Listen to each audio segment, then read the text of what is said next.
Hello and welcome to another episode of Nothing Ventured with me, Aarish Shah. Today in the studio with me, I have Piers Linney. Piers is best known as an investor on the BBC show The Dragon's Den, in which budding entrepreneurs get 3 minutes to pitch their business ideas to 5 investors. He has also featured on Channel 4's The Secret Millionaire. But beyond the media, Piers has had 25 years across a variety of sectors, be it law, entrepreneurship, venture capital, investment banking, innovation, or technology. He's been a non-executive director at the British Business Bank and is currently advisor to Sky on their Diversity Advisory Council. Chair of Atherton Bites, whose bikes took both first and second place in the 2023 World Championships, and he is the co-founder and executive chair of Implement AI. In today's episode, we talk about exiting his first business, a paper round, how there weren't many business role models in Manchester, so he was told to be an accountant, how he went from hustling businesses and delivering newspapers to getting into law, then banking, and then finally into tech, why DEI is about both being asked to the party, but more importantly about being invited to dance, how ambition is evenly distributed, how he got to a 45x exit on his Dragon portfolio, why SMEs are asking what is AI and is it going to kill us, and what Piers' thoughts are on whether it will or not, how and why nation states are obsessed with AI and why we should be too, and why he thinks that we all need equality of access to opportunity. Let's get straight into it. This is Nothing Ventured with me, Aarish Shah, the podcast where I talk to the people behind the stories that make the venture capital ecosystem go round. I've been working with startups from pre-seed to Series C for the last decade, and companies that I've worked with have gone on to realize value and exit, or raise funds in excess of $500 million. I really hope you enjoy the episode, and if you have a guest that you'd love to see me have on, or you have a comment on any of the episodes that I've recorded so far, do reach out to me on LinkedIn or Twitter. I'd love to hear from you. Let's get straight into it.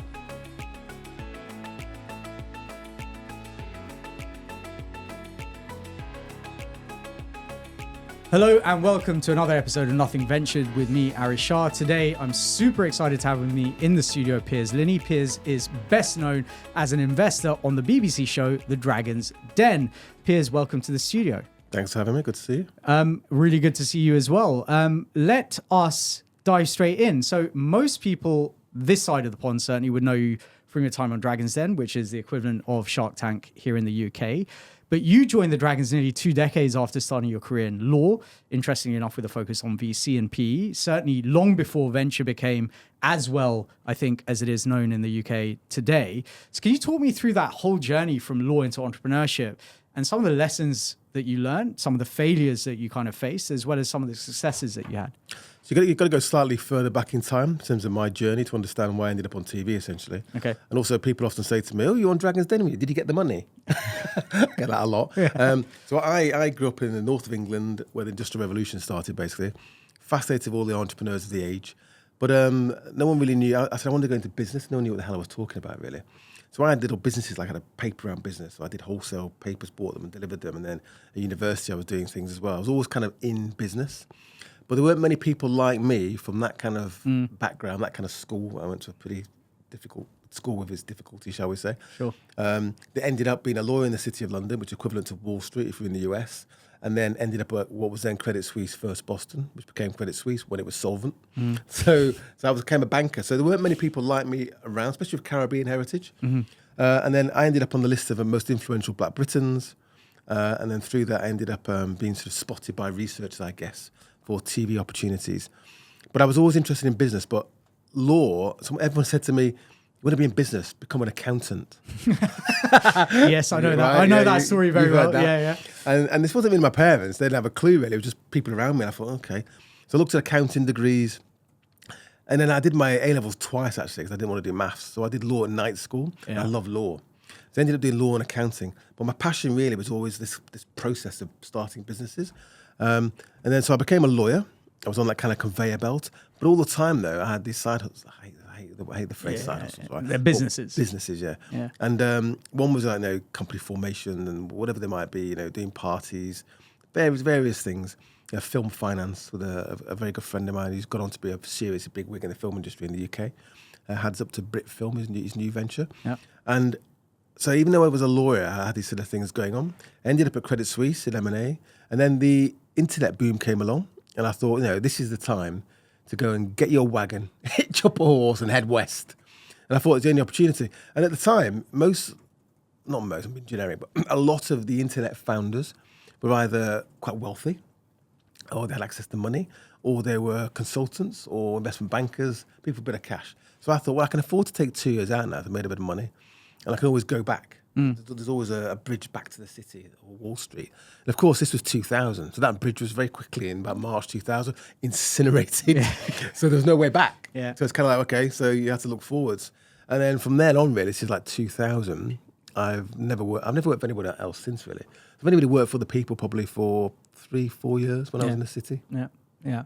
And I mean, talk to me about, you talked about several businesses there, right? So like film financing, events, etc. right? Like, what were the biggest learnings for you from having done those? Like, what were the things you wished you'd done differently or that you could do again? You can do a much longer podcast for that one. That's fine. But so I think one of the ones I like to use is my paper round. Yeah. Right? So I was about 13, 14 years old. I had a paper round. I was earning, £5 a week, right? So I was all down.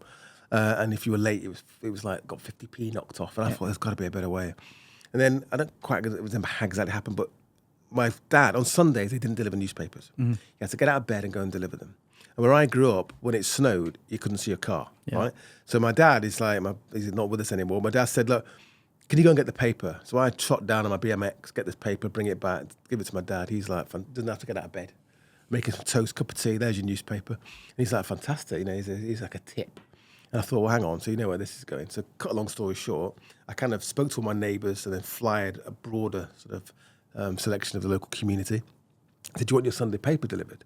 And he goes, yeah, brilliant, don't have to get out of bed. And I thought, well, hang on a minute. If I go and buy it from the newsagent, this is like I'm a 13-year-old, right? Yeah. I didn't use the word margin, but that's what I was thinking. I'm not going to make any money. Yeah. So then my dad said, you should go to the wholesaler. Then I couldn't do it, I was too young, but my dad rings up the wholesaler. Could you deliver papers for my son? How many? This many. Yeah, that's like a small newsagent. So I got this paper delivered, bought them wholesale, delivered them, built the paper round through, good service, word of mouth, the best form of marketing, as you know. And at Christmas, I'd go out and get all my tips. So I'm probably going from £5 a week for 6 days to £20. Harder work, probably 4 hours work on a Sunday morning, and I was probably in £20, and then I get 200 quid at Christmas in tips. Yeah. And then, so this is my first business I kind of built, and I learned, going back to your question, about finding a problem, solving it, dealing with customers, like the public, which can be quite difficult. Some people struggle with that. Building the relationship, service, dealing with issues, the customer's always right, all that good stuff. And then building it. And then when I was sort of probably 15, 16, it wasn't cool to have a paper round. So I actually sold it. It was my first exit. Oh, wow. Okay. About 200 quid, I think. I mean, that's a number. I mean, so you can see there, all those fundamentals. Yeah, I was going to say, essentially, and I talk about it when I used to work at McDonald's. Obviously, I didn't own McDonald's, but a lot of that is really about how to deal with customers, right? Yeah. Like it so much of business is purely about, okay, what is the problem that the customer has? How are you solving it? And how do you keep them happy, right? And then the other one, and how do you deal with them? Sales. Yeah. So after that, when it became, I couldn't do a paper round really, I want to make more money. I ended up delivering door-to-door sales. It was called Betterware. I don't think it's around anymore. We've got Amazon now. But and you deliver a pamphlet. It'd be full of a rubber thing to get jar lids off and can openers and all this pots and pans and stuff. A lot of plastic basically. And I'd go back a week later and say, anything you like. They'd fill out the order list and I'd take it. I'd order it from the distributor. They'd deliver it and I'd go and deliver it the next week. It's like a 3-week cycle. But you learn there about knocking on doors, dealing with people. Say, well, I ordered that and you got this. So you learn how to sell face-to-face. Yeah. And most people, especially in their young businesses, they forget that revenue solves a lot of problems. Cheapest source of finances, I keep saying. And just having cash flow just gives you options. When you haven't got it, you don't have many options. So selling is one of the few professions. It's actually quite hard to get a qualification in. Yeah. But it's a profession, not just a skill.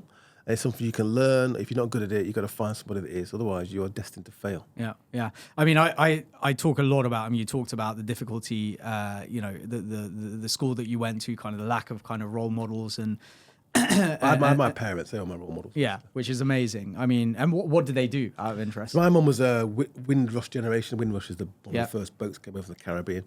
She wasn't on that boat, but she came over in '63. To be a nurse in the NHS, you know, quite a common story. And my dad grew up in Manchester, working class lad, very bright. You know, he spoke like 6-7 languages. Oh, wow. Got to Cambridge, but in those days you kind of got there and you kind of came home again. Yeah, You didn't get to join the club. Yeah. And he worked as a sort of export manager in quite a large ceramics business. Yeah. So he was like an executive, really. So, you know, I lived with a nice house. I had one with a BMW. It wasn't like, you know, rags to riches or anything like that. But the area in which I grew up with was quite difficult. And I was like the only kind of black guy in the village, quite literally. Yeah. So that was quite interesting. I became quite good at judo. Yeah. Okay. I mean, am I allowed to say bloody migrants coming over here actually doing work and paying taxes? Like, is that essentially that's... My mum was one of those people, actually, that, you know, if it wasn't for people like my mum, they wouldn't have an NHS in the UK. Well, I mean, this is the debate. I'm sure we'll talk about this a little bit later on with one of my one of the questions I have for you. But yeah, I mean, and you do a lot of work, I think, within the kind of DEI sort of space as well. I advise Sky, which is, if you American, a Comcast subsidiary on a DE&I. Yeah, and it's so important at the moment. You look at kind of some of the rubbish that's going on in the States at the moment. You know, the fact we're recording this sort of the week after the attempted assassination of one of the presidential candidates.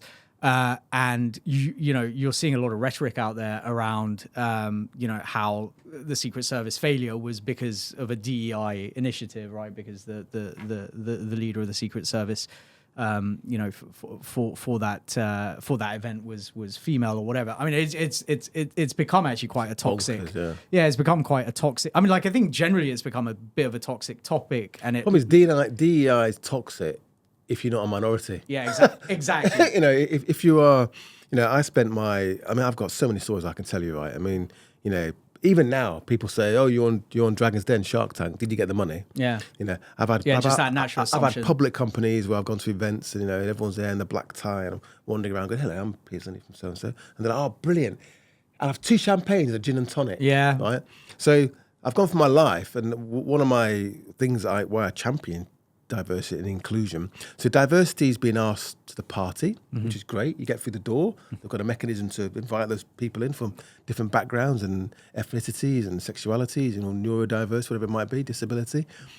But inclusion's been asked to dance, right? It's being included. And you feel as though you belong and you're going to stay there for a period of time. And what I try and do is try and make the journey for other people not as complicated or as difficult as mine was. It's as simple as that. Yeah. I mean, I think I always talk about it as, you know, we get lost in this sort of question of should you have quotas and all this sort of stuff. It's not even about that. It's about how do you create the field whereby everyone has the opportunity or comes from the same base level. Connecting. So I always say ambition is evenly distributed. It's actually not. So I was on the board of the UK government bank during COVID. So we did the COVID loan support schemes from 90 billion of facilitated finance. And we did some research at the time about access to finance from ethnic minorities. And it actually, if you're an ethnic minority, you're probably more likely actually to be an entrepreneur. Yeah, so, 62% in the UK and US, I think. So ambition is evenly distributed, or not, as the case may be. Yeah. But access to opportunity, to that social capital you need, to support and guidance isn't. And that's what we need to solve, is connecting. And if you're not rinsing all the ambition and capability out of your citizens in your nation, then you're missing a trick. Yeah. I mean, look, again, this could be an entire podcast, and maybe we should do one specifically on that, because you clearly have had, you know, a ton of experience in that field. But I wanted to move on because it would be remiss of me not to talk about Dragon's Den. As someone who has operated in the venture ecosystem for some time, it's always struck me that there is a clear disconnect in some instances, certainly not all, between how the Dragons writ large would value a business versus the broader market. From your perspective, how much of the Den was about entertainment and how much was actually about kind of the business of angel investing? And what advice would you give to budding entrepreneurs who are now considering going on? In fact, I have one of my own portfolio companies with my very, very small kind of angel checks and the small number of companies I have invested in, thinking about it at the moment. And were there any standout success stories, I guess, from your time on the show? Okay, let's unpack it. So Dragon's Den is It's changed, actually. So I think when I joined, it was probably, this is like 2014, 15. Although, because of COVID, they replayed them all again. So it kind of went from, It recycled. do you work in that bank on the high street? I know you from somewhere. To, oh, right, it's Piers Linney. So, so the first thing is these people come out, you don't know anything about them, and they pitched you, and that could take up to like an hour and a half, right? You only see 12 minutes. Yep. I think you got 5 people, got a question each, the pitch. If you're interested, you've got to ask a lot of questions. That's real. The issue is that, as we both know, 99.8% of running a business is actually quite tedious and boring and hard work. You sort of cry. It's like, it was Elon Musk said, it's like chewing glass. But that one moment where you've got a dream, an idea, an ambition, and you put it on a table, and 5 strangers look at it and go, no, I don't know, or yes. That's interesting. That's televisual. Yeah. Right? The rest of it isn't. You'd have to follow someone with a camera for 10 years. Yeah, you'd actually have to, you'd have to look at their story in depth. Yeah, and most of them probably wouldn't make it. So it doesn't really work for TV. So that was the first thing. And then, so what was interesting is that the producers often might say to you, well, the only tip you get would be maybe, this one's probably business lessons. Or we think this one's investable. It was always the opposite. Really interesting. They didn't have a clue. Yeah. So my Dragon's Den experience was a bit like I'd say a microcosm of a typical VC portfolio. Yeah.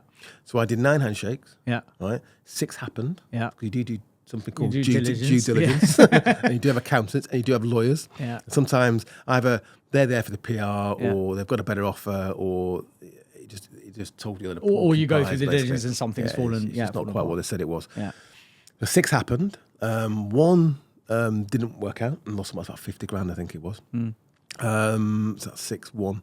So 4, I kind of got to the point often in small businesses where it becomes a lifestyle business. Yeah, steady state. Never going to be an exit. Yeah. And the founders, you look at each other and think, well, what are we doing? And they go, I'll give you your money back. And you go, okay, and then that was the end of that.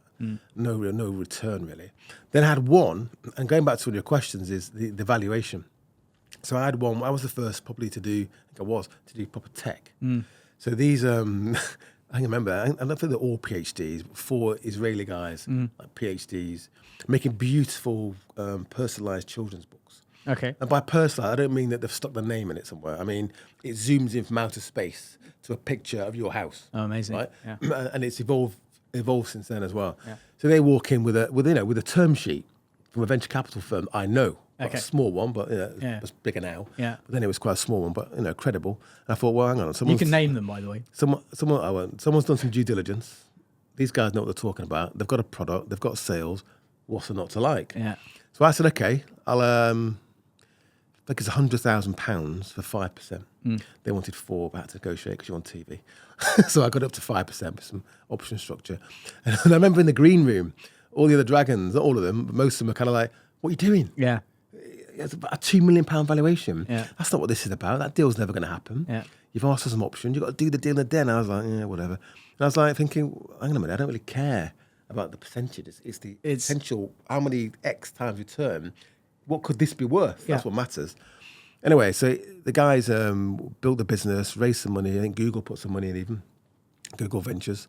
Had a tough time. They were kind of growing too quickly, burning too much cash, had to reset and kind of go again. They went through all that.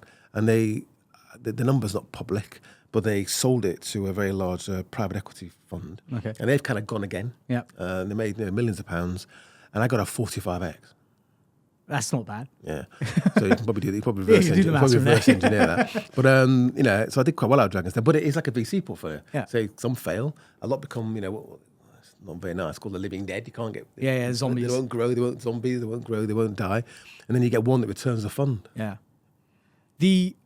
So the thing that strikes me there, and I'm like, I don't want to talk ill of the other dragons by any stretch of the imagination. I mean, I've met Duncan in the past. I know Duncan quite well, actually. Yeah. I mean, but it strikes me that they are what most people would consider a traditional angel to be. Like, so I look at angel investing. There are kind of 2 types of angel investor in today's market. That's probably in itself, quite. Not exactly how the market works, but if you kind of split angel investment into those that invest in tech for substantial potential exits down the track, so the 100x's or whatever it is, or the 45x or whatever it might be, versus, those that are the more traditional kind of investors. And it typically is, lawyers, bankers, accountants who are throwing a bit of money behind a restaurant or a gym or like their mate's gym. Or something they understand. Or they think they do. Precisely, right? Something they understand or that isn't necessarily aiming for that immense exit, right? And when I used to watch Dragon's Den, I that's the sort of feeling, that's the vibe that I would get in terms of kind of the investments that would make sense. Because to your point, right, most of those dragons would not have done, presumably, 100K check for 5%. Like they'd have looked at and presumably, the business might have been doing a couple of hundred grand of revenue. Yeah. So you see, and you see, when they talk about the valuations, it's like, well, you're only doing, 200,000 revenue, your business is worth 800 grand, right? Which we know in the venture world it wouldn't work, right? Because your founders would just be diluted down to nothing. So did that therefore mean that typically the businesses that came on the Den were kind of more of that traditional scope, or were looking for the publicity, or what was the dynamic? I don't know how you define traditional, because most companies now have some tech in them. Yeah, sure. So you start, when I was on there, you start to see apps. Yeah. Everybody had an app, right? Although when he said, I always say, well, what's the business? I don't know, but I've got an app. So it was all the apps. That was kind There's of tech, so it'll that work. period, yeah. So I think so I approached it more as I've always approached businesses with. So I've always invested in so you're investing in the people at that stage, aren't you? So you've got that continuum of, I've got an idea, so investing in the people really, to a utility company where the whole management team could disappear in some horrible plane crash. It wouldn't matter, right? So that's that spectrum. So I always looked at that, and the valuations, I think now, so a lot of mine were probably 10 to 30% of the company, depending on what it was and what stage they're at. Lowest was 5 million. So my 2 million valuation was the lowest valuation on the program until about 2 years ago, when some crypto thing turned up. Like, who knows where that's ended up? Just before the crash, I think. Yeah. So I kind of like to think that sort of changed the game slightly. And the other thing about Dragon's Den, as you mentioned, is that when I started, it was factual BBC, right? And it moved to entertainment BBC. Yeah. So now you're seeing, lots of different kinds of people on there and celebrities. And so I think it's something else needs to be done that captures that moment but doesn't breach their IP. Yeah. It's interesting, actually, I think that you say that, because I used to watch it. I mean, I lived overseas for like a decade or so I'd kind of catch up, or when I came to the UK, I might switch it on or whatever. And I used to find it and it would have been in those sort of early 2010s, I used to find it quite engaging and interesting. And from a business perspective, like some of the questions, you're like, okay, these are interesting questions to be asked, of this business. And of course, coming from a business background myself, like that's the stuff that actually interests me, and excite might be a bit of a strong word, right? But then I slowly but surely started getting kind of more switched off, generally just because, A, they weren't the sort of businesses that I was necessarily interested in, right? But secondly, to your point, you're looking at stuff and you're like, but this is, I mean, how did this company get selected to come on here? And it was clearly more because, okay, the product or whatever the service is or whatever it might have been was interesting, was entertainment, right? But the business probably wasn't. Or there's some, backstories, some difficulty being overcome that they want to play. So the thing is that in the actual den, okay, it's real. So person comes out. You are pitching. They pitch you, and you answer the question, and they film it all. You never really stop. There's like 7, 8 different cameras, and it's filmed, right? Then that you're done. Right? So then the TV, it's like that film Folding Doors. It's like there's like alternate universes.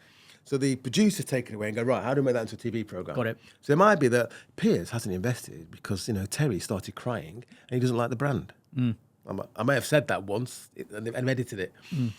The reality is, I didn't invest in your company because it's a subsidiary of some Canadian company and it's a franchise and you don't own any of the IP. Why the hell would I invest in that? It's hilarious that you say that. That's just too boring. It's hilarious that you say that. I won't again mention the name, but they have actually been on the podcast. Someone I know who went on the Den, and the issue that the Dragons had was when they dug into it, there was like an 80% foreign shareholder on the cap table, and they were like, well, why aren't they in the room? Oh no, but they're silent. They don't have. No, but they clearly have control. They won't be right? that silent. They Yeah. own, yeah, exactly. They own 80%.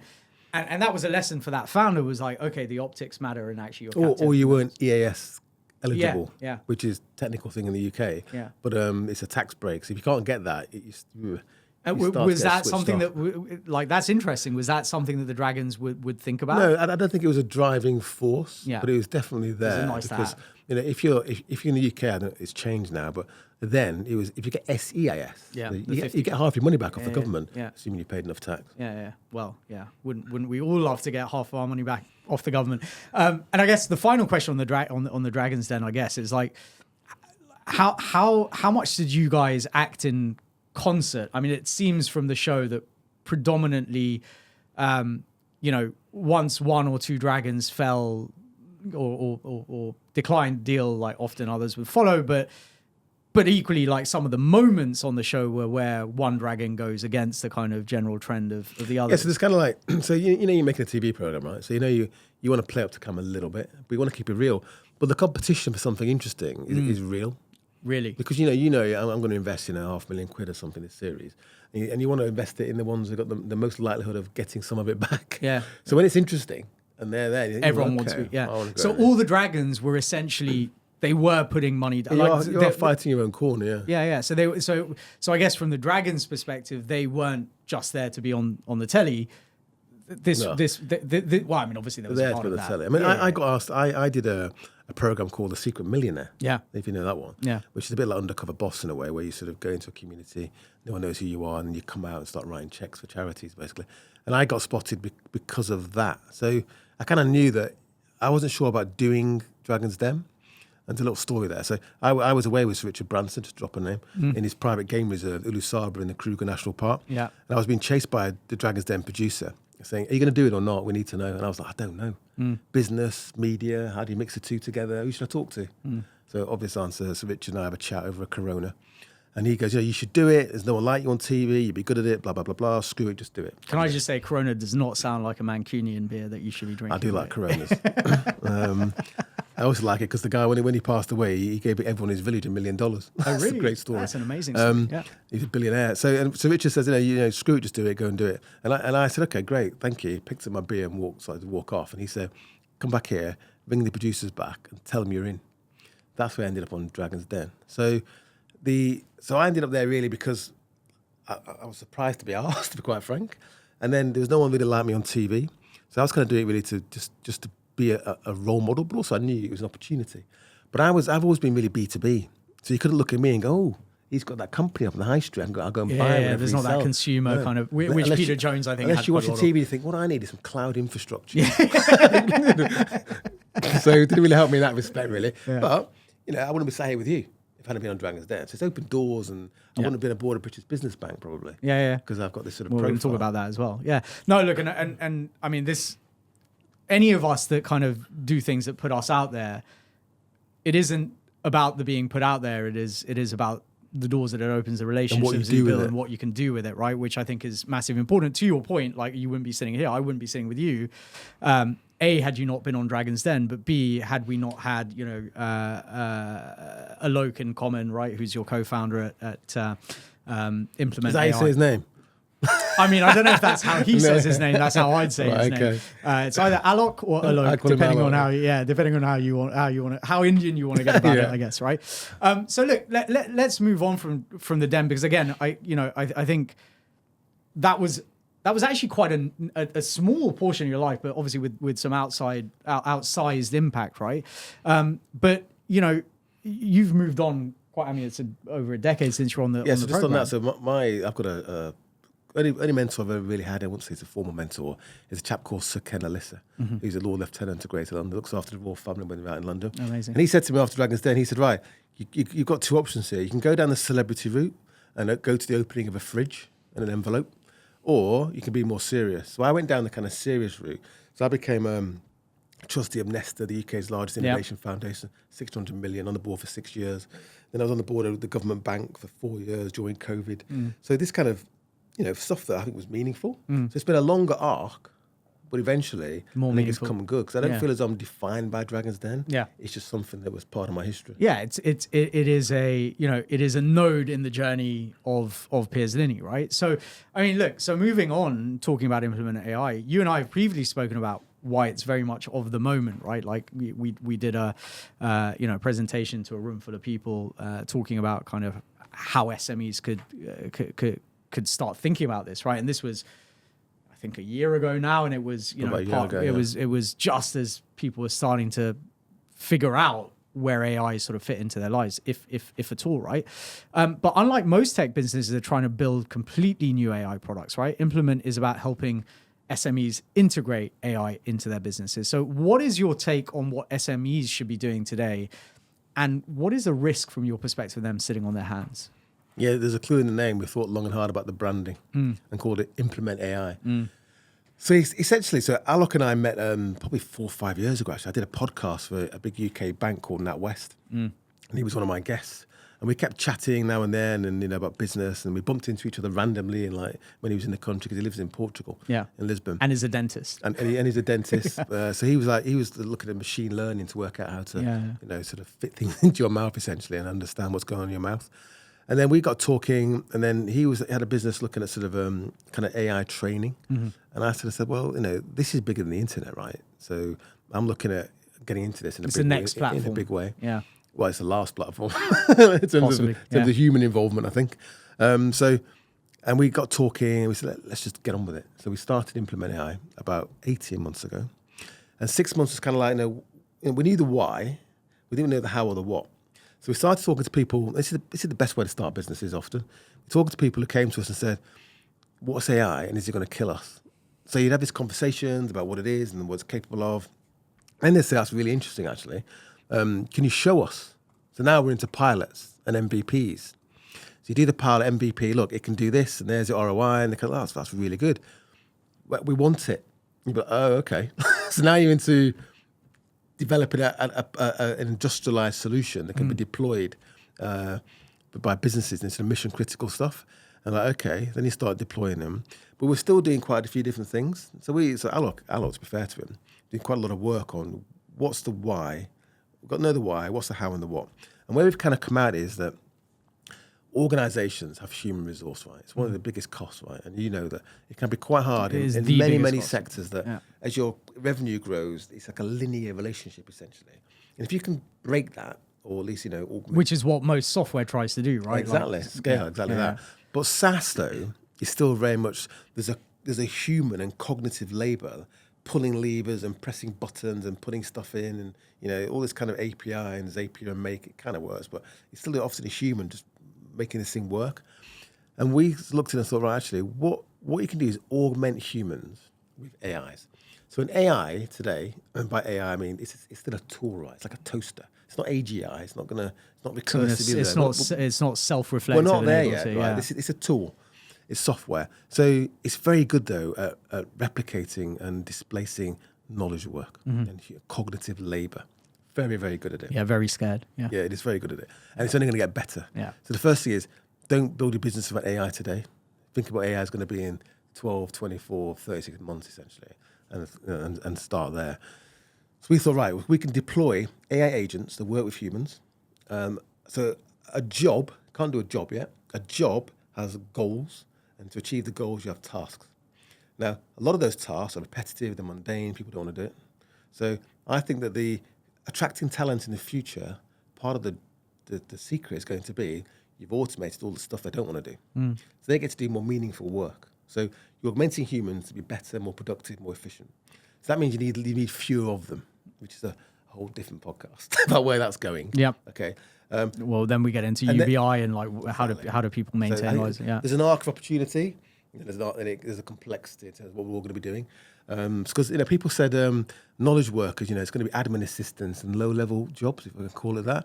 Actually, it's not. If you're walking around an office earning $500,000 or pounds a year, you've got enormous bullseye on your back, okay? Because taking you out adds a lot of value to the bottom line. But just on that, right? And because I go back and forth on this, because you hear a lot about, okay, accountants and lawyers are going to get replaced as an example, right?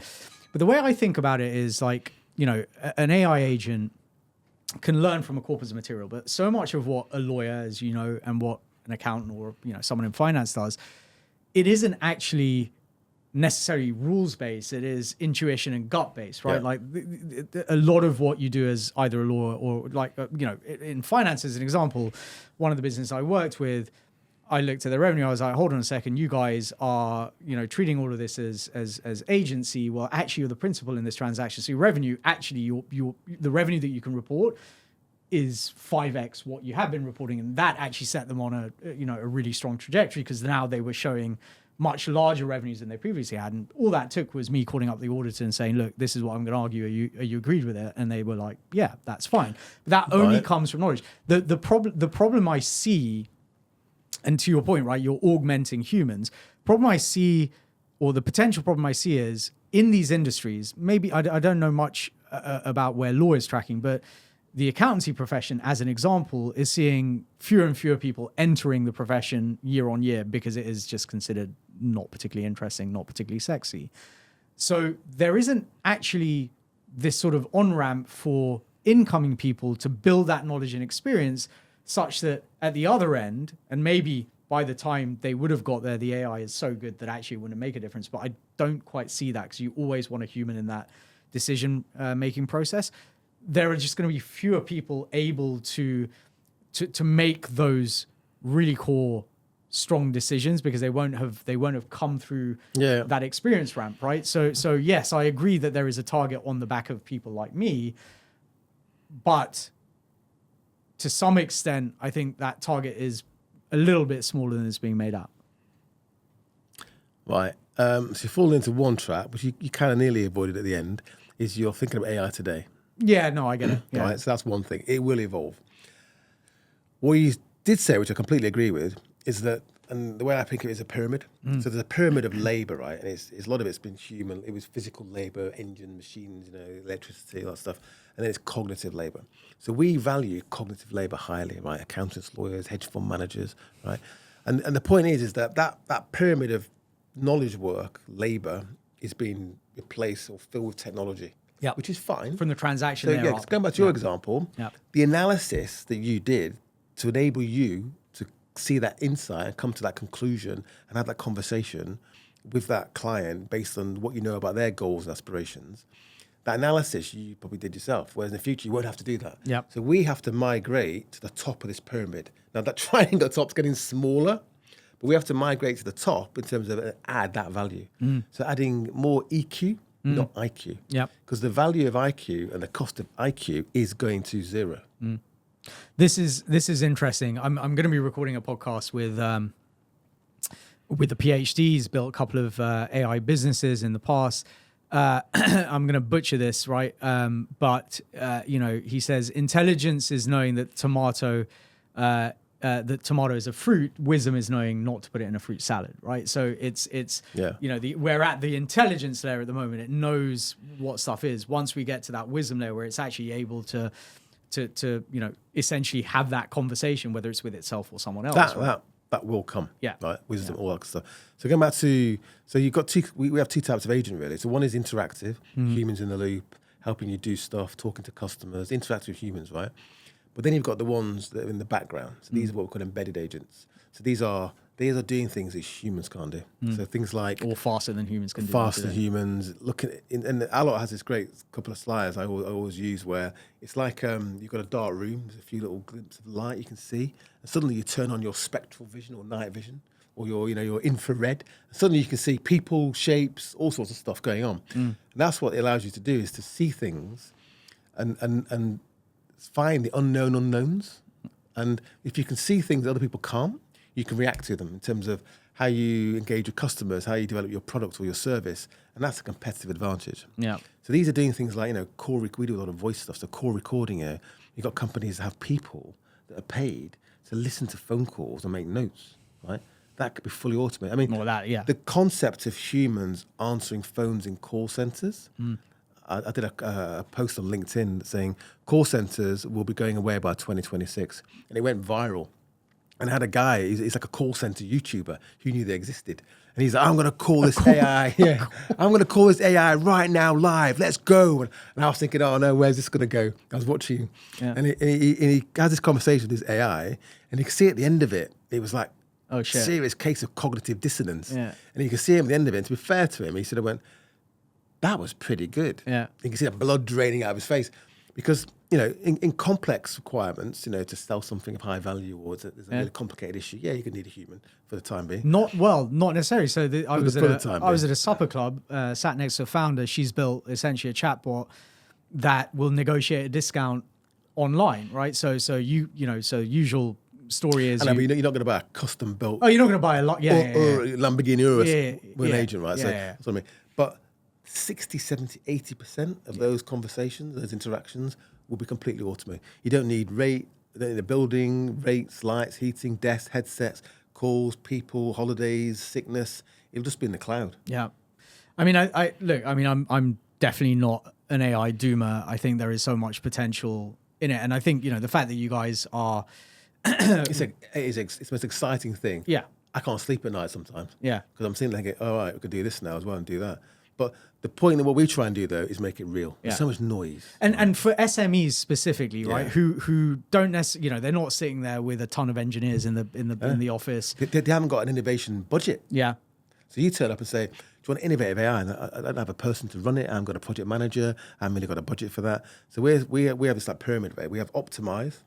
So how do you do what you do better? Reduce cost basically. And then innovate. Innovate can be real innovation, like, top left of the sort of risk, complexity, ROI.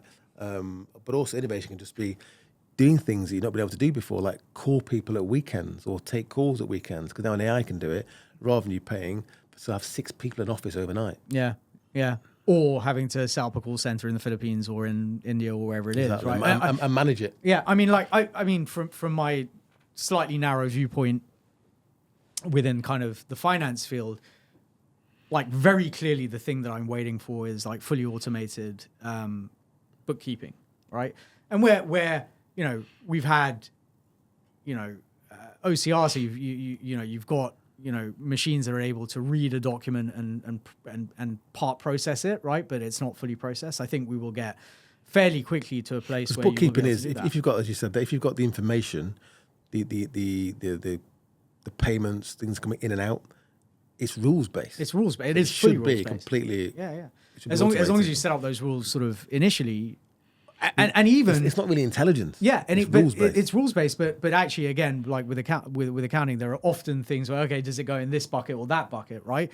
That is something that an agent. That's where now could have a go based on, and then over time it can learn what you've done previously and do that, or flag it to you. Yeah, well, precisely, right? I mean, the thing, and then to take it up that kind of pyramid as you mention it. I mean, I've recorded 200 episodes of this podcast. I've written a bunch of newsletters. I've done a ton of talks, lots of stuff on LinkedIn, and all the rest of it. And then I have a team of CFOs, right, working with me. So I've got the husband of my COO who's a dev. We sat down. We're like, okay, what could we do? What would be a smart thing to do here? And the first obvious thing to do, and I know you've done this as well, right? You created a Piers chatbot, right? I think was one of the first projects. That was a long time ago. Yeah, one of the first projects you did, right? With this whole kind of AI paradigm. But essentially, you could train the AI on the content that is out there, right? That I've written, or even that others have written for that matter. And then the next step is, we even internally with our CFOs, we ask and answer questions of each other, right? Okay, what is the tax treatment of this if I'm exporting to France, for argument's sake, whatever, right? And there's always someone within the team who's done that or knows that. Yeah. And then you get the higher level questions as well, right? And you could get into this loop of just constantly updating, feeding. If you're a founder as well, you get asked the same question again by the team again, or HR. So all that, the idea of being able to you don't have an FAQ list anymore. Communicate with a knowledge base essentially means that the idea of FAQs, it all kind of goes away. They'd be much cleverer than that. Yeah, and you can and I think this is the killer feature, if you want to call it a feature, right? That brought AI mainstream, because let's face it, AI has been on and off for 40 years, people have been dabbling in things that look like AI, or you would call AI today. I mean, we've had people that built systematic trading systems, back in the 90s or early 2000s, which were essentially machine learning AI based. The killer feature essentially was the fact that you're able to talk to it, i.e., via chat, which is what ChatGPT opened up. Now you've moved to voice, so you're able to have a conversation. It's gone beyond that now. So now the machines, we'll call it that, are gathering all of our senses. Yeah. So they've got chat, they can hear, they can speak, they can listen, they can see now. So 2 years ago, 3 years ago, 5 years ago, you spend $1 million or pounds on teaching an AI what a can was. Yeah. So let's get a robot to say, pick up that can and go and put it on that chair over there. It needs to know what a can is, spatially where it is. Yeah. That's physical. But it's got to know what a chair is. Yeah. And that you have to spend another $1 million teaching what a chair was. And whether it's appropriate to put it on a chair. Exactly. And all these different cans. And now, if you've got ChatGPT or probably ChatGPT, take a picture of a room and then ask it, describe this scene. And it will describe it in the infinite detail. Like this room, it will describe what this table looks like it's made out of, if it's real wood or not real wood. So that's kind of gone away. So now you can put a generalist, we haven't talked about this, a generalist model into a robot or a humanoid-looking robot, and they're humanoid because it navigates our built environment, because that's built for us. And they can do almost anything in terms of understanding what to do and what not to do. Yeah. So you've got knowledge work, cognitive labour, but very soon, and it's coming very quickly, I think, it's going to be physical labour as well. I think my daughter's 16. I think by the time she's my age, you won't get insurance to drive a car around the city.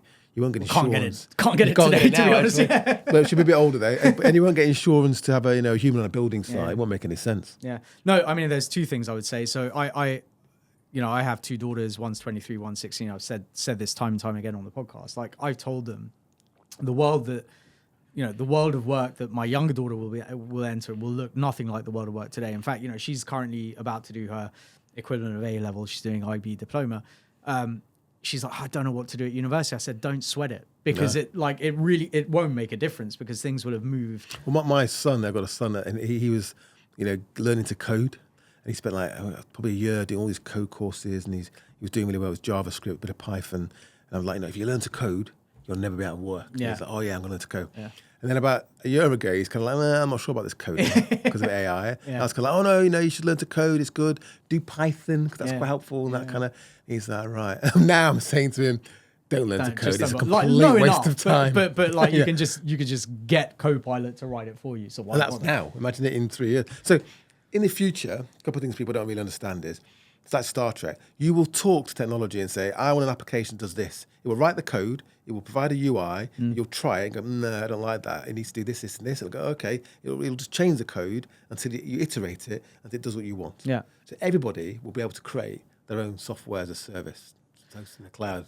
And look, I mean, this is, and I think this is where SMEs have that opportunity, because one of the things that I think won't be disrupted fully, right? But you look at these large, so let's take Salesforce as an example, right? massive CRM tool. Everyone in the world knows what it is. Everyone in the world knows what it does, and a lot of people use it. But the reality is that it's a tool that potentially for my business is 60% what I need, but 40% not what I need, right? I can potentially now just create... SaaS. Yeah, all SaaS. Exactly. I can now create a bespoke product. What is a successful SaaS, right? It's one where like a bell curve of market opportunity, and in the middle, their features and benefits essentially match the bell curve. Yeah. So if you're an outlier over here or here, it doesn't really work for you. No, so it has to do the average. As you move out, here's do 90% what you need. As you move out, you're 60 and you get to 10%. So then you start adding other SaaS to fill in the gaps. Whereas what you can do now, not quite, we're getting there now, even like things like Power Automate, automation platforms, no code, low code, is that you could be an outlier over here. I want to run my business in this differentiated way. I don't want to do it that way. And you can build that now. Yeah, yeah. I think it's massively exciting. And again, entire podcast could be had on this. But I mean, let's move on, because this one I'm quite interested in your take, having been following you on Twitter and various other platforms for quite some time. So you've been a fairly vocal critic of the previous government. And you were a Ned, right? As you mentioned, the British Business Bank between 2017, 2021 during COVID.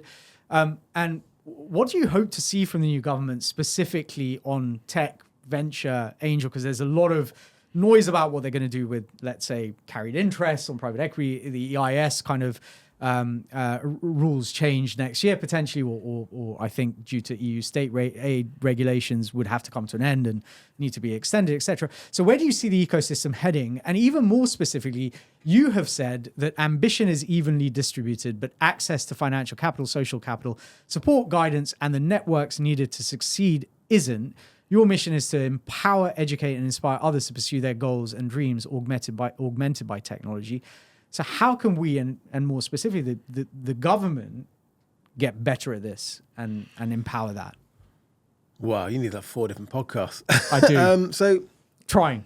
Yeah, so historically, I won't go into the middle of the history of the politics. I think it's just time for change, basically. So, sure. I mean, this is the one election where I was actually out in the streets putting letters for your letterbox. Interesting. Right? I've never done that before. I got letterbox knuckle. Yeah. He's like, I don't know who built these spring-load So letterboxes. you went back to your newspaper I did, but days. now they've got these like spring-load, they're like alligators putting it. Yeah. So I was actually delivering letters.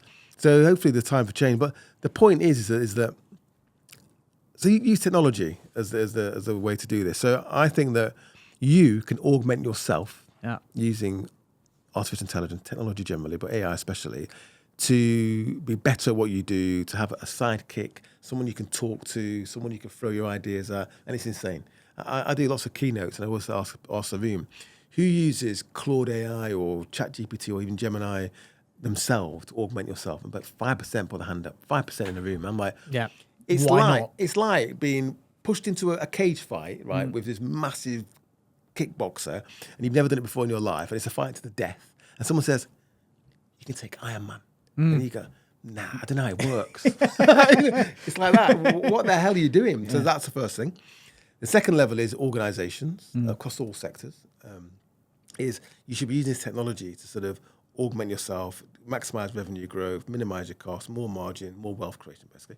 But then the next level is it's nation state. So the reason why nation states are obsessed with AI, why the US is restricting Chinese access to chips and technology is because if China solved AGI, which is recursively learning AI, on Monday, and we solved it on Wednesday, in an exponential world, we'd never catch up. Yeah. So that's why they're paranoid about it. So it really is winner takes all. So in our lifetime, hopefully, it'll solve nuclear fusion, right? So energy will become abundant and free, essentially. All these massive power stations will become redundant overnight. So there's huge gains to be had in terms of this technology. So the nation state level, what governments need to do is make sure, I'm talking about the UK now, is in this exponential world, I always use this picture of a ship leaving the harbour. And the ship is leaving the harbour, right?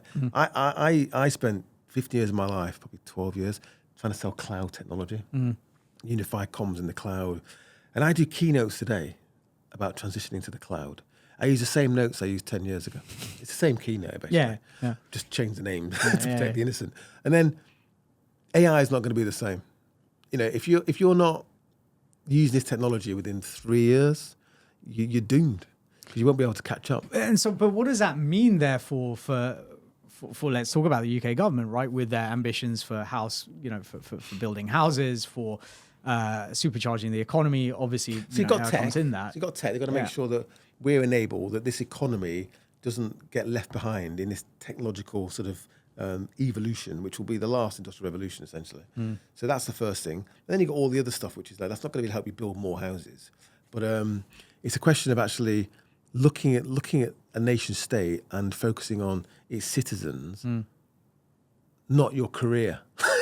That's, I think, is a change we need to see. And I think in the new administration we've got now is that and then Keir Starmer says this, is that we're going to be focusing on what we can do for you, not what we can do for ourselves. I mean, I think it's a super interesting question because, with everything you said, there are essentially two potential outcomes, right? You have dystopia or utopia, right? The dystopian view would say, the technology will essentially replace us, and therefore, what are we going to do with our lives? And the utopian view would be, no, the technology is going to augment us and give us more time. Like, and I think a lot of people don't get this, you will absolutely understand this, right? A lot of people don't understand that what their salary and their pension and all of this sort of stuff is just a way of buying time. Like that is the actual resource, right? And I think what the technology does, what AI is doing even today, is allowing you to have more time, right? Because it speeds up your ability to do other tasks or whatever it is. I mean, I use it, I don't know, for argument's sake, to summarize calls that I've had and send those out as. It's like a time machine. It is, yeah. It's essentially giving you back the time that you would have otherwise lost, and therefore you can do other things with it, right? But I think if I think from a governmental perspective, right, you have a huge sway, and again, going back to your period, you do have a huge swathe of people, and we saw this during COVID as well, right? Like the majority of people that were essential in the workforce were the people that were doing what would have been the most mundane but critical jobs, right? Yeah. Whether that is working in the NHS but delivering stuff, or or in the kitchens cooking, or whatever it is, right? Which is not today being done by AI. And I kind of wonder how you ensure that you don't have, or you don't create essentially an underclass of people, where you have sort of the AI driven overlords in terms of, people who have been able to kind of capture the value from or the value that flows from using that technology to those that can't. And equally, how do you get to, as a government, how do you ensure that wealth is spread equally? And I'm very much sort of massive centrist. I'm not massively in favor of, I'm definitely not in favor of sort of pure socialism. I'm also not massively in favor of just pure libertarianism and everyone for themselves. So how do they strike that balance, I guess? I mean, like, what do they do? So you touched on one big thing there, which is, I actually wrote a blog on this. It's on my website, pierslinney.com/blog, which is about I call it AI UK Navigating the Future, right? Right. So it's really about what you need to have is, I'll use the word holistic plan, right? This holistic plan for everything. So we're in the UK, we're never going to own all the infrastructure, right? Mm-hmm. It's not even hosted. It's all American or Chinese or whatever it might be. So we're playing across the top, really, of this technology. So you've got the hyperscale cloud providers. They're not here either. So we're playing across the top and using this technology, these platforms, to create value.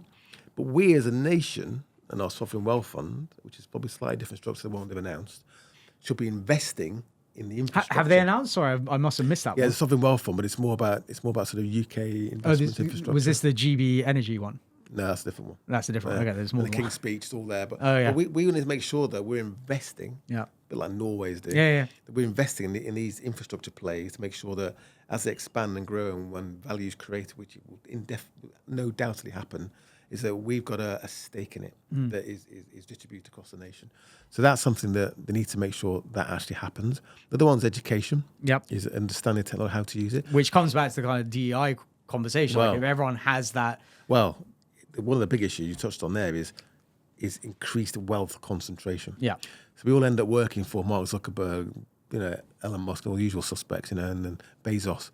So there's like 3 employers in the world, essentially, which you might laugh at that, but actually, Amazon is like the largest employer next to the as UK, this wealth US begins government. to concentrate, and as you get this exponential growth, and you probably find the competition commissions around the world have got a bit more work to do now, so that might stop it. But you're going to get concentration of wealth, and also not everybody can afford a high-powered machine full of GPUs. So probably most people have a phone for where you're going to see it. But the flip side of that is now you can give an iPad or whatever technology you want to use to let's use the example of a village in Africa, and give them the intelligence and access to the same data as Wall Street finest hedge fund manager, essentially, or knowledge worker, whatever it might be. So there's 2 sides to the coin. We've got to make sure that this technology, that A, we're playing in it, but B, that it also, going back to my quote, that it is distributed as equally as possible. Otherwise, you're going to have very much the have not. And as I said before, which was a massive problem during COVID again, right? Where you had a ton of people unable to access education because they didn't have a device at home, or Wi-Fi, or internet, right? Yeah. People forget that. They assume everyone's got a nice laptop and Wi-Fi. It's not the case. But the point is here: this ship's leaving the harbour, and whether it's you individually, your organisation, or a nation state, once that gap between the quayside and that ship is large enough, you can't make the leap. it's You're never left coming behind. back. Yeah. It's not digital transformation. Oh, I'll do it in 2 years or 3 years. Oh, I'm busy. I'm going to go on We'll get holiday. there. It's not cloud. Oh, I'll do it next year. You've got to start thinking about it now. Yeah. Amazing. Well, look, I have one final question, which is, what is one thing that you have a contrarian conviction about from any area of life, whether that's work, politics, socially, or at home? What is the hill that you would die on defending? I think it is equality of access to opportunity. So I don't know if it's contrarian really, but for a lot of people it's becoming contrarian, sadly. But it is about that quote you used of mine, which is that ambition is absolutely evenly distributed. Everybody should have the opportunity to maximise who they are and who they want to be. And, whether it's the people around them, whether it's the state, whether it's you individually. I mean, we all forget, you and I sitting here, right? We have so much social capital. I always say, just take some of it, go and sprinkle it on some people and watch how it changes their lives. But we all forget that because we get lost in a little bubble. So it's trying to unlock all that social capital and kind of share it out a bit more. And I think you'll see that forget AI exponential change, you'll see an exponential change in access to opportunity, and people creating value, which we all benefit from. Amazing. Piers, it's been an incredible pleasure having you on the podcast. Really, really glad you're able to join me. For the audience, where can they find you online? Are you on LinkedIn, Twitter? I know you are. implementai.io is the Implement AI website. And then my website, lots of blogs on AI, if you want to read them, is pierslinney.com. Amazing. Thank you so much for joining me. It's been absolutely Thanks for having wonderful. me.